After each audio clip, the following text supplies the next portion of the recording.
Turabasuje mukomeje kudukurikira muda umwanya wanyu. Uyu ni umwanya tugiye kubagezaho amakuru mu Kinyarwanda. Amakuru yacu aribanda ku ngingo zikurikira. Amakuru yacu turere muri Kongo. Ifoto y'umusirikare wa FARDC yagaragaye asomana n'umukobwa yateje ururondogorero. Dukomereje muri Kongo, nta musirikare yemerewe kongera kuzerera mu mujyi wa Goma. Repubulika ya Demokarasi ya Kongo yongereye ingabo ku mupaka isangiye na Sudani y'Epfo na Uganda. Amakuru yacu turayasoreza muri Centrafrica, inyeshyamba za CPC zubuye umutwe. Turakomeza amakuru yacu mu kanya tugiye muri publicité. Publicité nikarangira turakomeza inkuru zacu imwe imwe ukwayo. Umuntu ni ikiremwa gikora ku manywa nijoro kikaruhuka. Kimwe cya gatatu cy'ubuzima tubaho kuri iyi si tukimara dusinziriye. Buri muntu asinzira bingana n'umutekano w'aho aryamye. Umutekano wanjye n'umuryango tuwukesha Relax Foam na Dada Matela zikorwa n'uruganda rwa Salama Machine. Kubifuza kurangura mwadusanga aho dukorera mu murenge wa Jabana. Tubafitiye kandi amabati n'imisumari. Akarusho nuko iyo uguze byinshi tubigutwaza tukabikugereza aho bijyanye. Ibikoresho byacu byujuje ubuziranenge kuko biriho S-Mark. Ikindi nuko tubasanga no mu bihugu by'abaturanyi bya East Africa. Mwifuza ibindi bisobanuro cyangwa se gutanga komande, mwahamagara kuri nimero 0788 3081 cyangwa se 0788 64 98. Dushimiye abari kuri tekinike batugejeho publicité. Tugiye gutangira amakuru yacu mu buryo burambuye nk'uko twabamenyesheje mu ngingo z'ingenzi. Umusirikare wa FARDC wagaragaye gusomana n'umukobwa yateje impagarara. Ku mbuga nkoranyambaga hakomeje gukwirakwizwa amafoto y'umusirikare wa Repubulika ya Demokarasi ya Kongo uri gusomana n'umukobwa bivugwa ko yamusanze ku rugamba aho bahanganye n'inyeshyamba za M23 kandi abo bombi bagaragaye bishimanye. Uwo musirikare wa FARDC ufite ipeti rya sergent kuba hasohotse ayo mafoto byarakaje benshi mu banyekongo kuko bavuga ko ibyo byatesheje agaciro impuzankano y'igisirikare cya Repubulika ya Demokarasi ya Kongo. Abo baturage bavuga ko biteye agahinda kubona abasirikare b'igihugu bagaragara mu bikorwa nk'abiriya kandi bahanganye n'umwanzi, bikaba ari byo bishobora gutuma batarwanya umwanzi uko bikwiye. Bakomeza bavuga ko kandi bidakwiye kubona umusirikare nk'uriya aba ahugiye mu bikorwa byo gushimisha umubiri kandi bazi neza ko bahanganye n'umwanzi.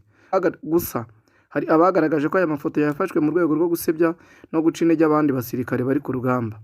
Ku rundi ruhande hari abavuga ko hari abakobwa biganjemo bakora umwuga w'uburaya basanga abasirikare ba FARDC ku rugamba bagasambana nabo kugira ngo babahe amafaranga. Ibyo bikaba ari nako bimeze ku bandi basirikare ba SADC n'ingabo z'u Burundi zirwana ku ruhande rwa leta ya Kinshasa.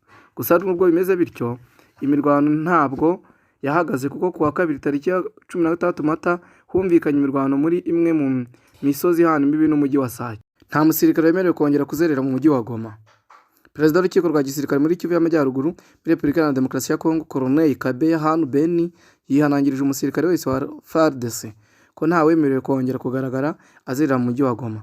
Colonel Kabeya bitangaje kuri uyu wa kabiri tariki ya 16 Mata 2024 ubwo yakoranaga inama n'abayobozi batandukanye babarizwa mu mitwe itandukanye y'igisirikare, aho yatanze gasopo ku musirikare we uzafatwa azerera muri uyu mujyi atari mu kazi yaherewe icyangombwa. Uyu munyamategeko akaba bitangaje ko uzafatwa azabihanirwa nk'uko amategeko abiteganya. Colonel Kabeya yahamagariye abasirikare bose kubahiriza amategeko y'igihugu na discipline bikubiye mu guhamya indangagaciro zibereye umusirikare w'igihugu. Yavuze ko buri musirikare wese uzagaragara muri uyu mujyi atari ku burinzi cyangwa izindi nshingano azajya asabwa urwandiko rumuhesha ubwo burenganzira, atabyubahiriza bakamujyana imbere y'ubutabera. Yagize ati, niba uzenguruka umujyi wa Goma ufite intwaro wambaye n'impuzankano y'akazi utabiherewe uburenganzira, abashinzwe uburinzi bakagufata haba nijoro cyangwa amanywa, uzabihanirwa n'amategeko imbere y'ubutabera. Yasobanuye ko ubutabera bwa gisirikare bufata ingamba ku basirikare badafite imyitwarire ituma abaturage batagira umutekano. Mu bihe bitandukanye umujyi wa Goma kimwe n'utundi duce twegeranye na Nyiragongo twahuye n'umutekano muke, n'uyu munsi abaturage bakaba bakomeje guhura n'ubwicanyi, ubujura n'ishimutwa. Mu gihe kitarengeje icyumweru abantu bagera ku 10 bishwe barashwe mu mujyi wa Goma, hakiyongeraho abo mu bindi bice biwuturiye bagenda bicwa umusubirizo. Ibi bikorwa byose by'ubugizi bwa nabi bushinjwa Wazalendo n'indi mitwe ya hafi ikorana na FDLR. Ubuyobozi bw'umujyi wa Goma buherutse gutangaza ko Wazalendo nabo batemewe gukerakera muri uyu mujyi bitwaje intwaro. FARDC yongereye ingabo ku mupaka isangira na Sudani y'Epfo. na Uganda. FARDC imaze iminsi 3 ikaza iburi ku mupaka wa Sudani y'Epfo na Uganda. Guverineri w'intara niwe watanze aya mabwiriza nyuma yo gukorera uruzinduko mu mpera z'icyumweru gishize muri kariya gace. Ingabo zongerewe umubare muri kariya karere mu rwego rwo gukumira abantu bitwaje intwaro baturuka muri ibyo bihugu by'ituranyi bagakorera ibyaha abaturage.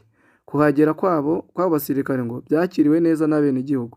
Muri kariya karere k'umupaka nk'uko iyi nkuru dukesha Radio Okapi ikomeza ivuga, ngo hasanzwe haba urujya n'uruza rwinshi rw'abaturage ku mupaka ihuza ibihugu bitatu. Ariko hejuru ya byose hari ibibazo by'umutekano na Sudani y'Epfo.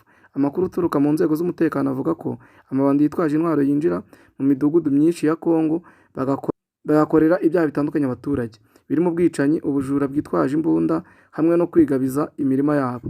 Ku cyemezo cya guverineri w'intara, abasirikare ba FARDC bongerewe ku mupaka na Sudani y'Epfo kugira ngo hagarike uko kwinjira. Sosiyete sivile yari imaze igihe yamagana ihohoterwa rikorwa n'abantu bitwaje intwaro baturuka muri ibi bihugu by'ibituranyi. Yishimiye iki cyemezo nk'uko byatangajwe na Angufa Wadri, perezida wa sosiyete sivile muri Zaki, uvuga ko bazafasha abaturage baho kongera kubona imirimo no kujya mu mirimo yabo mu bwisanzure. Iyi sosiyete sivile ariko yifuza ko izo ngabo zahaguma kugira ngo zibungabunge ubusugire bw'igihugu. Tunyarukiye Centrafrica. Inyeshyamba zirwanira mu gihugu cya Centrafrica zibumbiye mu ihuriro ryitwa CPC, Coalition des Patriotes pour le Changement, zirimo kugaba ibitero byibasira abasivile n'ibirindiro by'ingabo z'igihugu. Ku cyumweru gishize abasivile bagera ku 10 barishwe kandi byibuze amazu 6 yaratwitswe n'izo nyeshyamba ku birometero 30 uvuye i Bakuma mu majyaruguru ya Centrafrica. Nk'uko Depite Gabine Dieudonné Mbori abitangaza, iki gitero kimaze kuba icya 13 baye. Ahamagarira abayobozi gushimangira ingufu z'ingabo za Afurika yo hagati zikorera muri ako gace kugira ngo bashobore guhangana n'ihohoterwa izo nyeshyamba zikorera abaturage. Ibitero by'inyeshyamba birakomeje mu majyaruguru ya Centrafrica, bikomeje guhitana ubuzima bw'abantu aho kuri uyu wa mbere mu mudugudu wa Kanjama ku birometero 37 uvuye i Malkunda byahitanye abasirikare 2 n'umusivili umwe, abandi baturage bavanwa mu byabo. Nk'uko Radio Mpuzamahanga y'Abafaransa ibitangaza RFI, kuri uyu wa mbere mu kiganiro n'abanyamakuru, Ibangi, umuvugizi wa guverinoma Maxime Balalu, avuga ko ingabo z'igihugu zigiye kurwanya umusubirizo inyeshyamba kugira ngo zigarurire uturere twose inyeshyamba zafashe.